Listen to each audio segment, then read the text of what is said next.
So it's been a crazy year for you. It has been. Yeah. How are you? I know there was a while where you got to rest, like 2 weeks you got to rest. But how are you dealing with it? Because I've fallen sick. Was that the only time you got to rest? That was the only time that there was like a 2-week period that went by that I actually had off completely, just because, you know, I was going. I'd been healthy for a while, but then I just kind of felt sick, under the weather. And I just got right back up again, and it's good to be back on the road now. But we're having a lot of fun, so it's cool. But yeah, not much time to rest lately. Seriously? You know, working on 3 albums and headlining the tour, and there's a lot of projects going on right now, but it should be good. Working on 3 albums, I like that. Yeah. You just say that like there's nothing to it. Working on 3 albums. Spanish album? Yeah, the Latin record, it should be out in the fall. And then there's the Christmas record due out later this year, which we're trying to wrap up, but it's so hard.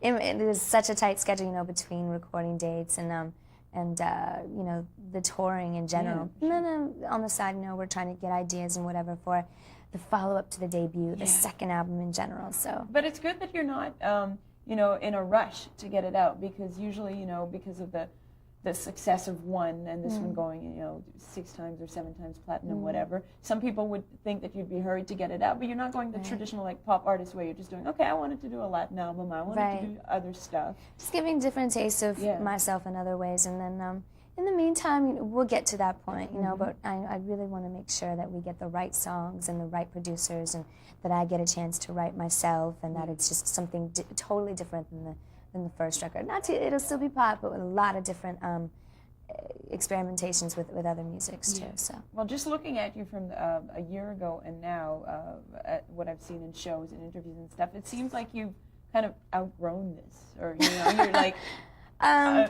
Well, I mean, being 17 years old, coming aboard to record a record, of course, everything's new, and you've got your own ideas, but you're battling against, you know, people that are 20 years your senior in the business for your own say and whatnot. So, I mean, it's almost been a year now. Well, it has been a year since the release of Genie in a Bottle, my first single. So every day, you know, with this crazy schedule and traveling the world, basically, you know, I grow, and I've learned a lot, you know, having new different things thrown at me every day. So.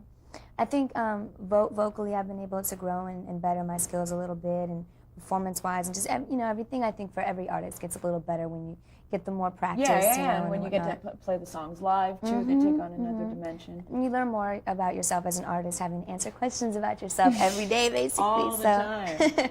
So it's been a cool growing experience for me. Yeah. And the second record, it'll have a lot of more personal insight to it, I think, for sure. A lot of times a sophomore album, when an artist has a lot of success, the album seems influenced or inspired by all the success and all the events that happen in a really, you know, rapid span. What else is going to be influencing you? What else do we not know about that's going to be inspiring for this record? It'll be a surprise. But I mean, over the past year, a lot of things have happened to me. Of course, success-wise, but also personal-wise too. I mean, I've grown a lot. I actually fell in love over the past year too, for the first time. Oh, really? So having that happen to me for the first time was like, wow. You know what I mean? I've never felt that strongly about anybody before. So, you know, taking those experiences into play, and even experiences from my past. You know, getting a lot of fan mail. I hear firsthand about a lot of teens who are going through different situations, different concerns of your fans and stuff. And they're the same situations. You know, everybody thinks that, you know, a celebrity's life or whatever is so perfect, and it's so not. Behind the scenes, it's so not glamorous, and it's a lot of hard work and a lot of pressure. And we've gone through our own hard times to get here where we're at today. So I want to put in a little bit of my own personal anguish. Personal anguish. So what are you writing? Are you writing journals? Are you recording melodies? Well, I'm kind of like the notebook girl. I have 1,000 different notebooks for different reasons, you know, keep a lot of lists. And it's not something like a journal, writing down a lot of feelings, lyric writing, notebook, you know, there are a lot of different things.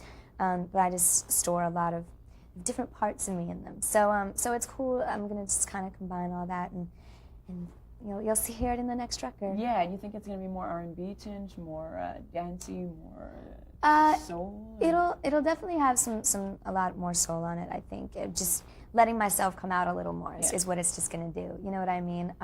Going a little bit more R&B, going sometimes a little bit rock. You know, it'll definitely be a fun record. You're a rock chick too?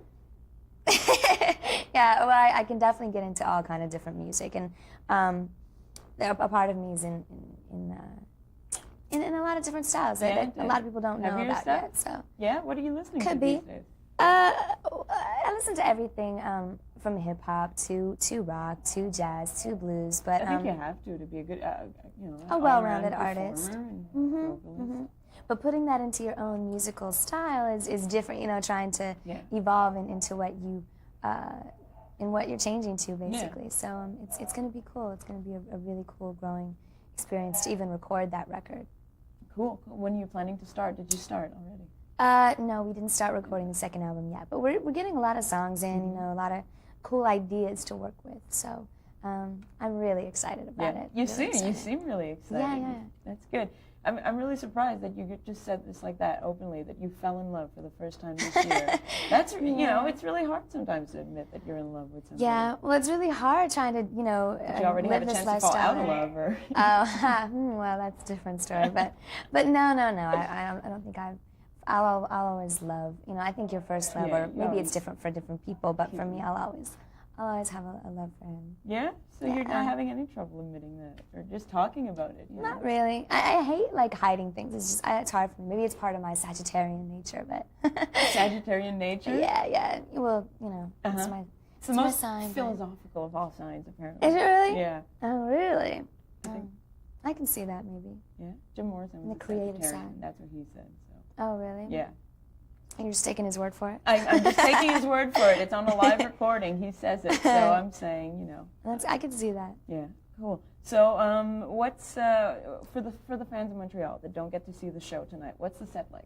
If you want to describe really it, or you know, we'll come to you guys the sometime. atmosphere, and the... It's well, I'm taking all my dancers, a couple of females, 4 guys, and all the live band, and got really, really cool costume changes, few surprises. Doing a rock cover, actually, of an older song, an Etta James cover, blues singer, old blues singer. So, I mean, things that I love, and showing different sides of that. On some of the dates, you know, we'll be giving you a little bit of a Latin side, too. And the whole show, I think, it opens with a very Arabian kind of Genie-esque feel, opening with Genie in a Bottle, actually, and proceeding on through a number of songs. Different variations, a new version of Come On Over, which is my next single, which I'm really excited about. Yeah, where you remixed it. Yeah, we did. I'm giving you a little bit of rap in it, too. I'm, like, rapping, so the pop girl raps. The pop girl raps? The pop girls are rap, too? No, you it's a lot of different stuff, and an edgy feel, too, with a DJ, and just a lot of different Oh, yeah, you got cool a DJ elements. there, too? Yeah, totally. Pretty cool. So you got the whole live band happening. Wow, I'm excited. Thank you. Excited about the show. So tell me about the Latin stuff, the Latin record. The Latin record, I took a couple weeks and I went to Miami where I worked with Rudy Perez, who pretty much produced the whole record. And it was really, really cool. I love being around that kind of environment, you know, a Spanish-speaking environment and all. You know, I grew up hearing the language, and before I even had recorded my first debut record, I told the label I want to record a full Latin record. So that totally gave me the opportunity. And, you know, everything is in Spanish, translating some of my songs from my debut record into Spanish. And it gives it a whole different feel, too, when it's translated over. Also, we're trying to explore new grounds, too, sort of mixing the Latin of maybe a Mark Anthony track with the soul and R&B track of Destiny's Child. Oh, so it's cool. It's sort of combining and experimenting with new things altogether. So there'll be a lot of cool surprises on that record. It's cool that you mentioned Mark Anthony, because of the Latin gang, or whatever, the Latin posse that was out this year, he was the only one that truly really explored his Latin roots, more so, I guess, than Ricky Martin or Jennifer Lopez, who really stayed on the pop side. So you're doing the Latin musical stuff as well as the language. Oh, totally, like salsa beats. And, cool. Exactly. There'll be a lot of cool stuff. Why was it important for you to do an album in Spanish?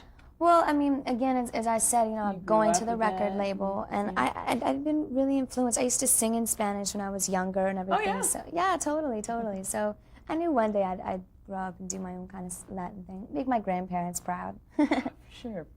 And what about, you were talking about doing the Etta James cover, but you actually recorded with her, right? Or you are going Scheduling to? didn't work out, Oh, no. and unfortunately we didn't get to do that together. But I recorded with Dr. John, who's also a legend, and New Orleans the guy. blues department. Yeah, totally. You're familiar with him. So he was really cool. We just went into the studio, and we totally just did the live band thing, live take after take, just in the studio, like just less than probably 10 takes, 5 or 6, and we were done. We just went through it.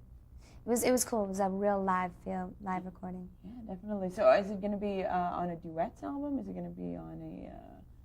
It's going to be my Christmas record. Okay. It was Merry Christmas Baby. Oh, okay. So kind of a bluesy Christmas song. Who else is on the duets album? Who else is on the duets album? The duets album or the Christmas album? Well, the Christmas album, that's what I mean. Well, we did a duet with Luis Fonsi, who's from Puerto Rico, who's he's on the Spanish record. But Dr. John is the only one on the Christmas record so far that I know. But we've got choirs and different people coming on. Mm-hmm.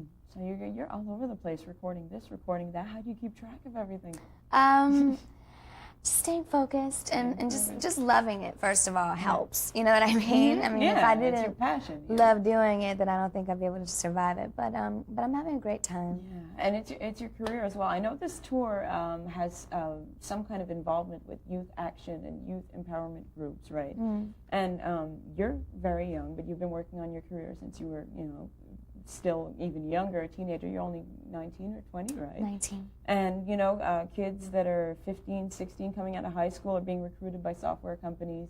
You got people like me that are 21, they're interviewing you. What do you think of all this youth movement that's really, focusing on careers in a younger way? I think it's great. I think it's great that young kids are really, putting a goal out there and striving for it and working towards it and getting out there and doing it, you know what I mean? Doing something rather than sitting at home watching TV or playing video games. You know what I mean? It's really cool that young kids are really making the effort and getting out there and doing something positive. Yeah. So what is actually the involvement of the tour?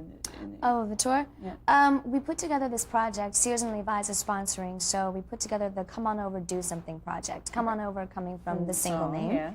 And so sort of an invitation to do something, and that would be where it's a whole project put together where kids can actually pick from a long list of things, causes such as racism, domestic violence, child abuse, helping the environment, recycling, whatever it may be that could help better their community. Do something. Yeah, they pick a project and they go for it. And Sears and Levi's, if you log on to levi.com or christina-a.com, they're giving away $500 bonds to help your cause, whatever it may be. So wow. It's a whole contest thing going on. So if you want to get involved, I think it's a positive thing to do. Yeah. Do you see the effect on your fans? When you get a chance to meet some of them, do you see the effects that these things have on them?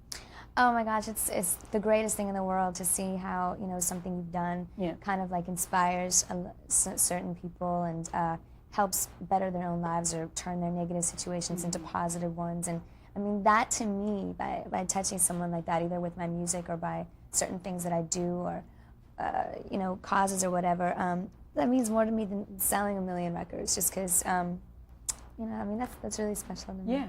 And some of them, I guess, you get to meet, as on the positive side, some of them look up to you and some of them really get what you're, trying to convey to them, or just the message that you're trying to convey. But some of them must have some kinds of crazed reactions. We saw people pretending to be your cousins at the door today. They're like, we're Christina's cousins. Oh, Can really? we come in? Do you have to deal with those too? Yeah, there's a lot of crazy elements to every positive thing you see. That's what I said. Behind the scenes, it's really crazy. So it's a lot to deal with, and the tabloids and the gossip and those made-up stories that are negative and sometimes can be hurtful, and then sometimes you want to laugh at it, but in the end, it makes you a stronger person. Speaking of tabloids, okay, I was looking at the newsstand this morning in the airport, okay, and so out comes Rolling Stone cover right there on the newsstand, and then right next to it, woo! Total battle. Right next to it on the newsstand. That's funny. Yeah. That's really funny. Is it? So, what's your question? I don't know what's my question. My question was, what's your reaction, I guess? It's crazy. He's just something that I have to deal with that's out there, and it's, it's whatever.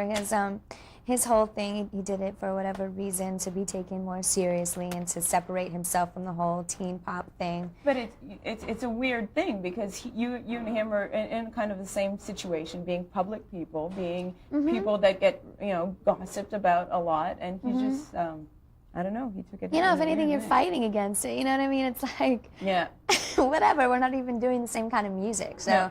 But, I mean, he got mad at me for saying certain things where he was way too sensitive. And I think he overreacted. He totally overreacted, and, whatever. We'll just leave that alone. Yeah. But, no, it's seriously, we are in the same business, and that's why I get so mad whenever people want to say negative things about me and me, like, having this rivalry, because it's like, if anything, we should be there for each other. We live, like, the same kind of lifestyle, the same kind of hectic, crazy schedule. So if anything, I want to be there for that other, to be there for each other, to relate to each other and compare stories and, go through the drama together, rather than against each other, make things more complicated. Yeah, you still get that. You still get people asking you if there's a rivalry between Britney and you. There are certain people that do, and I'm just like, you guys are so old at this point. It's so, like, overdone. It's like the first week I was out, it's like get over it. People like they see some blonde hair and some tummy and they're like, oh, same thing. They don't look further than I know, the image, right? And it's like, stop being so lazy and like listen to a full record, watch a live performance, and you'll see the difference. Yeah. But it's just a matter of time, also. Totally. Do you think after? I think it seems that when you won your Grammy, which I congratulate you on, thank you. And when What a Girl Wants came out, it was around the same time. And it seems that people's perception of you changed at that point. They started, saying, "Oh yeah, she is different." Did you notice that? Did you sense that? Well, I guess so. I was actually, I wasn't expecting anything going in for that Grammy, just because I had been out the least amount of time. I was barely going on my second single. Yeah. So of course, I guess people who didn't know much about me would just, I don't know, overlook or whatever, Yes. But when I won that Grammy, I think it did make everyone go, what was different about her that made her stand out or win? So that was cool. And I just found out I got nominated for a Latin Grammy that are coming up. So I'm so excited. So congratulations Thank about you. that. Thank you. Wow, that is really cool. We have 3 little questions that we splice in between the features. They're like doing signs at the back. So we're just going to do those. Yeah, so congratulations about the Latin Grammy. Thank you. On a really sillier note, we have 3 questions we ask everybody for the show that we splice in between the features. The first one being, what's the worst job you ever had, if you did? I can't really say I did. Yeah, that's it. Being I've just so always young, been saying, I've had bad gigs for sure. Oh, yeah? Forgotten lyrics and I've forgotten lyrics and fell off stages and whatever. But besides that, I just had babies. I was definitely a wedding singer. Really?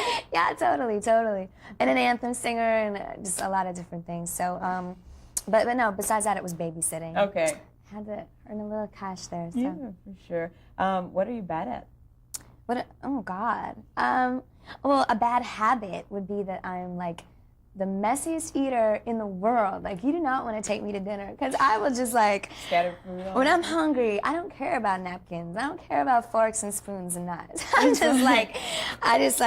terrible. I'm really terrible. I end up getting like stuff on my shirt and the whole bit. So. Oh, okay. So we'll keep that in mind. Don't keep that a secret. And weirdest gift you've ever gotten from a fan? They give me cute gifts usually. I don't know. I can't think of anything right now. Weird gifts. They've certainly done weird things, but I kind of don't want to go into that right now. Okay. We'll just leave that alone. Cool. So thanks a lot. Oh, no we problem. hope we will see you in Montreal. Oh, soon. me too. You definitely will. And good luck with the London gig and the Latin Grammys and everything else. Thank you so much. Thanks a lot.